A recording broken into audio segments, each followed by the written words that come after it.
Cam. 7 DNA tests could be wrong. Uh, to go over my Dion talk with you today on how to not only reach financial freedom and retire early, but how do you get out of bad debt? Right. I've talked the story many times, and you grew up knowing this. First, you know that you're living, breathing proof that I never developed time travel because I never wanted to have kids, but I still love you, and you're here. Fought for custody, kept you twice, actually. And so you're very important to me. And my story is I found out about $89,000 in bad debt in my name I didn't know until the divorce. And it took me 10 years to get out of it and reach financial freedom. I retired in 2022, and you've seen me be retired now for 2 years. But today I kind of want to go over, I have recognized an issue that you might have. And I know you'll never listen to me because parents can't know anything. So I tricked you into doing a video with me so that I can share some knowledge with you because it's to help the people watching. Sorry, I wasn't listening. What was that? Exactly. Yeah, all right, cool. Just make sure. All right. So first, let's start off with there was a point in your time where you had significant bad debt. Can you share what you think bad debt is? And when I knew of it, it was $54,000. But talk about how you got there and then what happened to get to that point. For the sake of the audience, I feel like you could explain what good debt and bad debt is, and I'll test you to see if you got it right. I feel like that's fair. Okay. Okay, all right, cool. I think we'll do that. But so now let's talk about the $54,000 in debt that you had. Okay, so technically, when we talked about it, it was $58,000 of debt because I found out the hard way that if you pay the minimum on your college loans, you accrue more interest, which isn't very interesting. But anyway, so the $54,000 debt, which then turned into 58 when we started talking, was college loans. So I took out a lot because I went to WSU. I graduated in 2011. During my time at WSU, I had, and I'm not going to blame anyone other than myself, but I had a relationship situation where I ended up having to break a lease, get a new lease, and then basically buy myself a whole bunch of new furniture. So that then added on to my student loan debt. I did not know that story. I only knew the story of you getting a full ride scholarship to one college and a full ride scholarship to another college. And you chose this college because of the relationship you were in, and then she dumped you 2 weeks later. Not that I would say that publicly. Yeah, we would never. Okay, so this is cool. Thanks for sharing. We have the best people pickers, although you seem to have done better. No, what's great is that story is not the same relationship that I had to break the lease for. You're welcome. Awesome. Thank you for all my mothers. Yeah.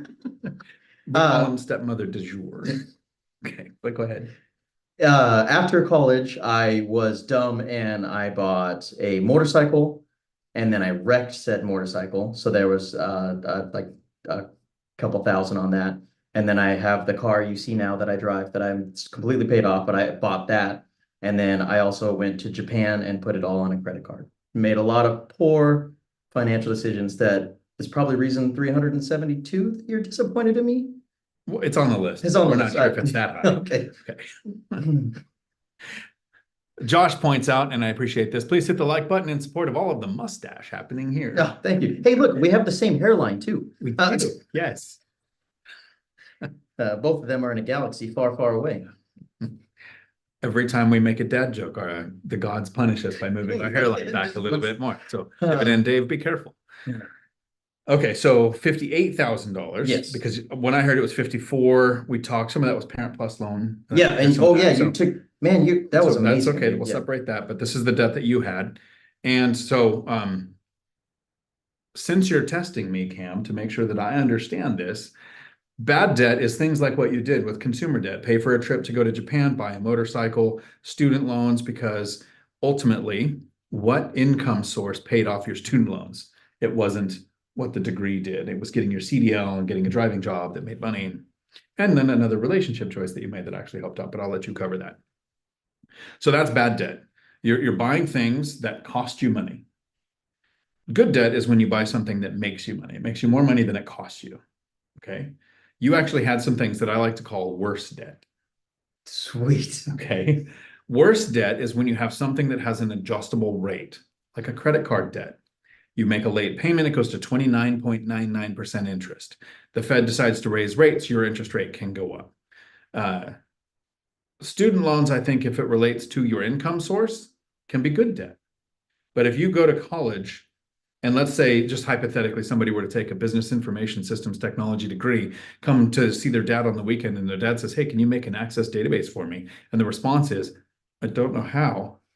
I think that college debt becomes bad debt. That's a very specific hypothetical. I Very don't know why you specific would. hypothetical. I don't know where that All right, would have we came woke from. up and chose violence today. Okay. I need you to make Still. like your hairline and take a few steps back. All right, go ahead. Okay. Now you have the $58,000 in debt, and you understand bad debt, good debt, and worse debt. So you have bad and worse debt. You don't have any good debt yet. You haven't borrowed money to buy something that's going to make more than the borrowed money. 100%. Okay. So you understand that's a thing. Yeah, you got those right. Good job. Okay. Hey, Fine. Knuckles. Thank you for testing Boom. me on that. Yeah, I'm nailed glad it. I've You're passed. welcome. Okay. At the $58,000 in debt, was there something that happened in your life that made you decide, I need to take charge of my debt and I need to tackle this and get rid of it? So, I think I know where you're going. And what's kind of cool is you've taught me a lot of things in life. And one of the things you actually put in one of your videos, which I thought was cool, you actually taught me this before. And that was, if you're going to have a partner, it should be have a partner that has the same goal as you or the same direction that they want to go. The way I've phrased it most of your life is, it's best to pick a partner who's going in the same direction as you, instead of one who just looks good going in any direction. Now, what's awesome is I got both.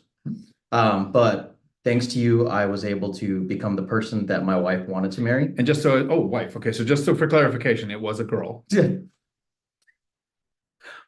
I was shocked It was too. a phase. It was a phase. Okay. We've been over this. No, but thanks to, I mean, really thanks to your awesome parenting, I was able to become the man that she wanted to marry, and that was awesome. And it also helped me identify the kind of person I wanted to be with that was going to help me be successful. So when I met Madison, oh God, I'm bad with years. Anyways, when we met, you had gone over all this, and I want to say within the first year of us being together, I went out and I explained all the debt that I had, because you and I had this conversation and we whiteboarded it out, right? So we took, and actually it was her, like you, I think you told me, and then I did that thing where like I didn't listen to my parents and I went, oh yeah, well, I don't know what we're doing. And then she was like, oh, we should get a whiteboard and we should do it. And I was like, that sounds familiar. I think I heard it somewhere. The first thing you did with a whiteboard is you drew a family tree and had to explain how it's a stick. And then you use the whiteboard to map out all of your debts. I remember seeing the whiteboard. Yeah. Okay. And then what'd you do? Freaking awesome about both you guys recommending the whiteboard is we were able to identify the debts I had. Sorry, I'm from Yale. I'm going to prove that to you in this video. I didn't even know how much I owed. I didn't know who I owed it to. So once we got the whiteboard out, I mean, we started pulling up some emails and we were trying to figure out how to get in accounts. Again, luckily, thank God my information systems degree helped me. My wife got me into my accounts, and we were able to identify how much we owed, how much interest there was, what the payments were, and lay them all out on a whiteboard. And then on top of that, with the whiteboard, it had all of our debts. And then we put how much I was making, and then we put a little chart for savings. Some people choose to pay these debts off once you actually identify them, which is the step one. Most important step is stop making more. But then once you identify who you owe, how you owe, there's two methods that people focus on. One is called the debt avalanche. That's where you take the highest interest rate debt, which is the worst type of debt that you have probably, unless it's adjustable and can get worse in the future. And they tackle that. That's the debt avalanche. The way that I chose was the debt snowball. So I took the smallest debts that I had, no matter what the interest rate was, and paid those off so that I would see the progress of debts being paid off. Which one of those two paths did you choose? I did the snowball, with being a millennial wanting the instant gratification. My son would snowball. Next. So the millennial, you needing the instant gratification. And then, but also with the ADHD, just having the ability to go, all right, cool. Like we accomplished what I needed, that goal orientation that's going to motivate me to keep going further. And I think at the time that we had talked, we had projected for it to be 2 years. And because Madison is so amazing, we got it done in a year and a half.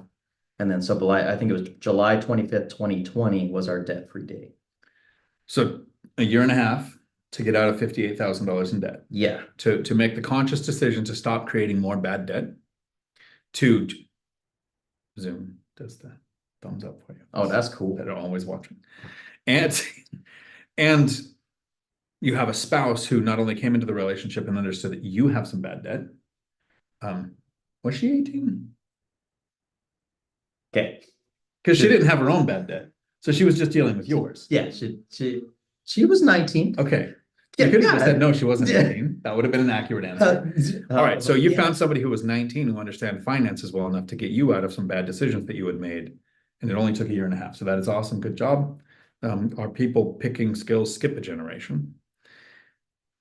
So here's the problem. Okay. And this is kind of why I wanted to do this video, to maybe help people to understand that whiteboarding out your process, picking avalanche or snowball, can be the way that you can tackle your debt, not creating more debt.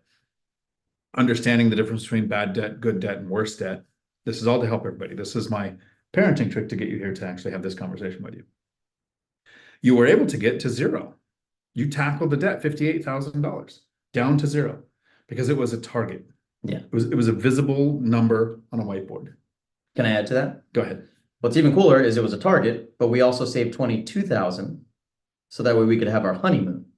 So not only while we're bringing it down, we're able to save more, but I'm ready to hear what you have to say, because you know what happened So afterwards. you had a target, right? Yeah. Okay, so you get to zero, you save the money for the honeymoon. Did you go on the honeymoon? Yeah, we did. We're I was not invited. I'm so offended. I was the pirate that did the wedding, though. You were. And I much appreciate Thank that, you. and as a memory that I will cherish my entire life. Yeah, and I can't believe you cried at the wedding. That was embarrassing, wasn't Yeah, I'm the one on video crying. it? Okay, anyways, keep going. It was one tear from both eyes. Multiple 5 times. Okay. All right, good. Thought so. So it was a beautiful ceremony, and it was actually done right where I just did a video that got 110,000 views. Yeah, yeah, Same place. Yeah, I went to where you got married, and I Yeah. was like thinking of you, and I thought, oh, I'm going to make a video, because that's how my world works.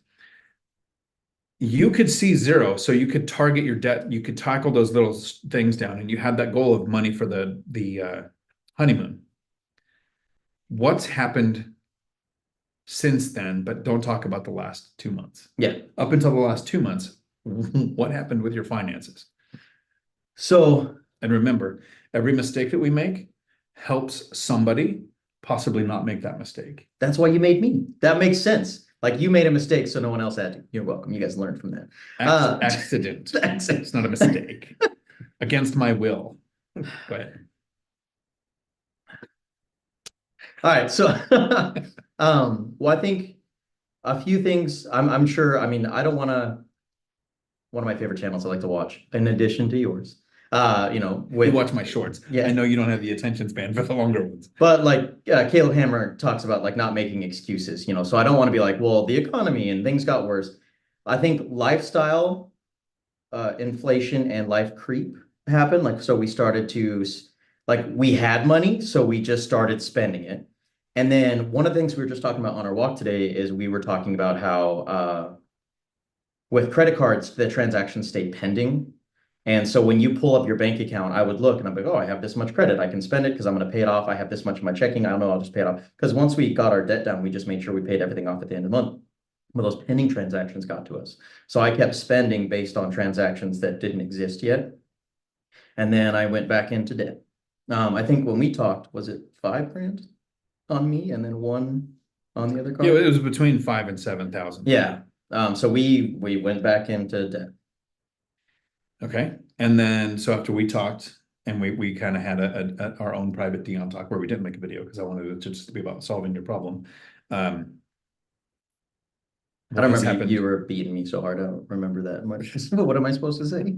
You fell. Oh, yeah. You fell. Into the door. Into the No, door. good. Anyways, we had Right. a conversation. The door has knuckles. So your position now, and we talked a few months ago, you now, and I'll say collectively, there's $10,000 in savings in one account, 6,000 in the other. You have no bad debt. Your credit cards are at zero. Yeah. You do have a vehicle payment on you purchased, Which is at a 4.3%. right. So you have a not good great, interest but rate. not terrible. I wouldn't focus on paying that off. Yeah. Right. You were able to get to zero twice now. Right. So now you've learned, watch your pending expenses on credit cards and don't let that spiral out of control. You have to watch because you got to zero and then your brain says, I don't have to think about it now. Yes, that's 100%. So my goal, and this is what we'll wrap this video up with. If you're somebody who hasn't been to my channel and you made it this far, I'm very sorry for all of the dad and son jokes, because dad called and he wants all of them back. I do live streams every Tuesday at 4 p.m. Pacific where I will answer all questions, even ones about how he did this. going from graduating high school with no debt, going to college, graduating with $58,000 in bad debt, getting a CDL, going to work, picking the right spouse, getting rid of the debt in a year and a half, but then going into a little bit of debt, 6,000 is a lot less than 58,000. Right. But tackling it down and getting that saved, here's what I want you to think of on the next whiteboard. You were able to save 22,000 for your honeymoon. It's an important thing. While bringing it down, yeah. While bringing it down. How much would your life change if you could purchase a duplex? You live in a fourplex now. You live in one of the units of a fourplex. So a duplex would be very similar, even with less neighbors. If you could save the money in a year and a half, because to get my first duplex was $28,000, and that's about what you're going to need for a down payment, closing costs, immediate repairs, and reserves. And your credit score is around? Last time we checked, this morning was 794. So 794, right?